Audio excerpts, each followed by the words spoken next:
Hey guys, I hope you're having a really good day and making some really good trades.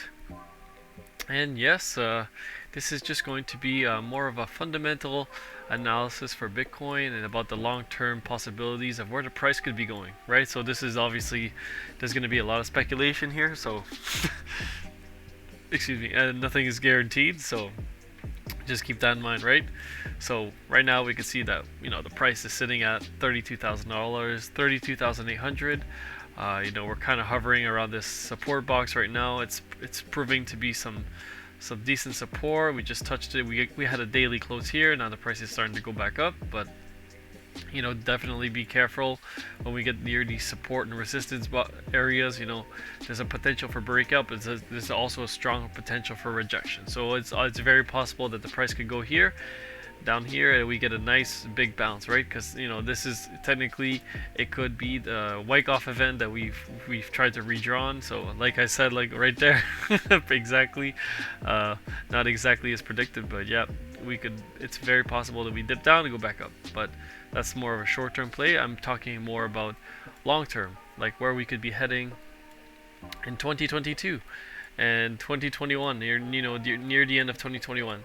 So what I believe is possible and more likely to happen is, because we are already in a downtrend right now, it's possible that we do keep going down to the previous all-time high, which is around the $20,000 level.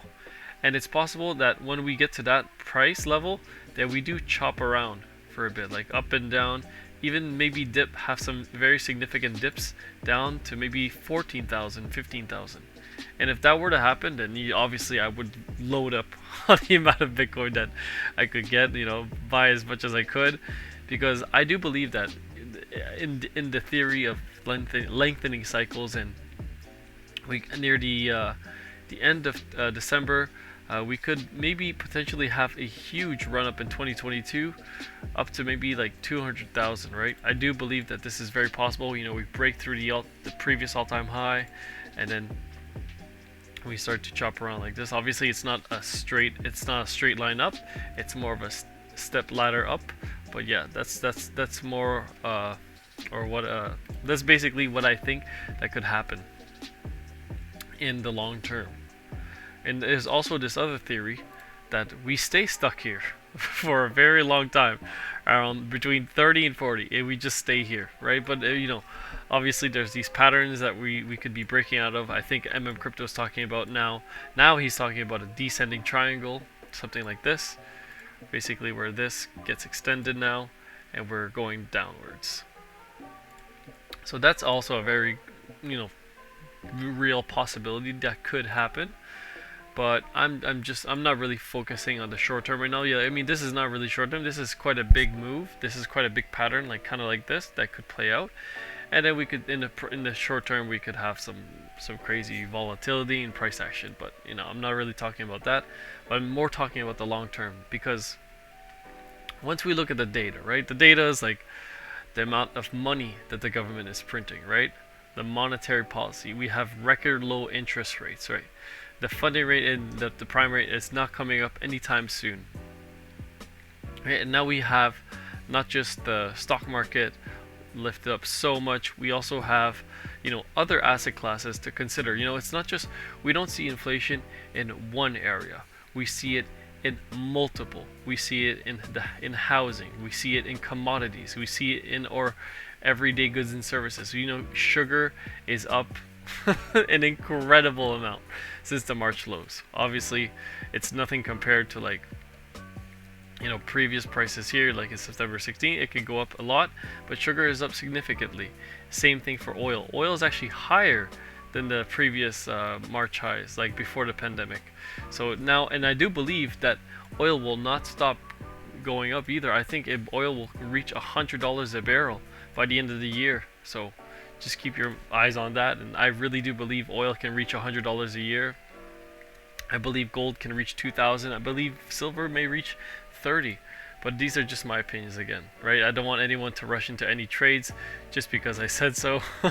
Obviously, we have some patterns, some macro trend patterns to take into consideration when looking at silver Right, we have the previous all-time high set at $30. Not all-time high, but we have that previous high right here at $30, and eventually the price could explode back up, and that would be a massive move for silver, and it could go up to maybe around the $40, $45 area. So that's just my opinion, and once again, like, this is why Bitcoin could be going up in the long term, because of the massive inflation that's coming to hit us, right?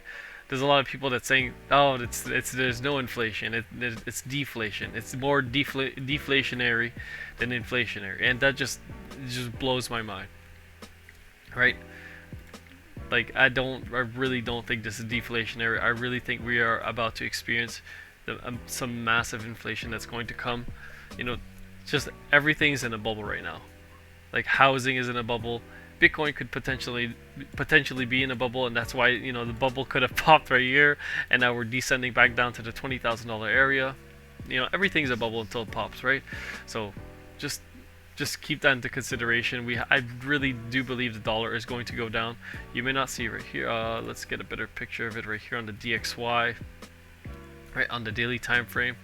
Yeah, we're running back into some resistance right here. Some people think that's it, we're going back up, there's nothing stopping the dollar. How can you print $8 trillion and not devalue the thing that you are printing, right? It's insane to me. So I really think that the dollar is going to crash, and Bitcoin is going to go through the roof, as will gold, and as will commodities. Anyways, I can make another video like this, maybe going into some more details that you guys want to, like, if you want more specifics, I can go into some more details in different aspects of the market, you know, analyzing it. But that's really the main reason why I think Bitcoin will be going up in the long term, right?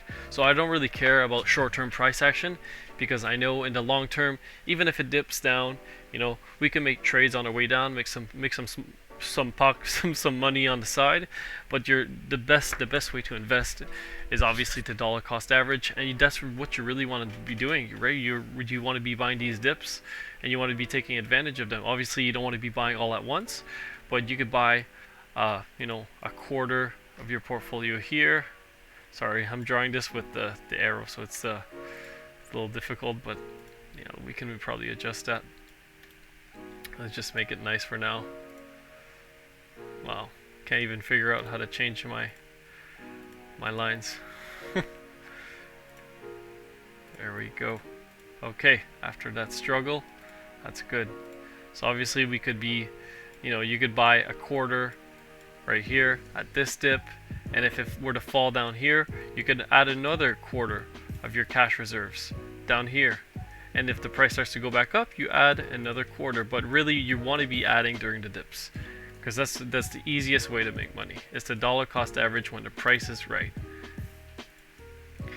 Anyways, this is just a small video about long-term fundamentals for the Bitcoin price and economic data. But if you guys want to hear more, I can definitely make another one. You guys have been amazing. We're at 497 subscribers.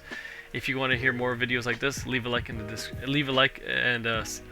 smash leave a like and subscribe. Anyways, you guys have a wonderful day. I'm pretty tired. I'm gonna go to bed now. Peace.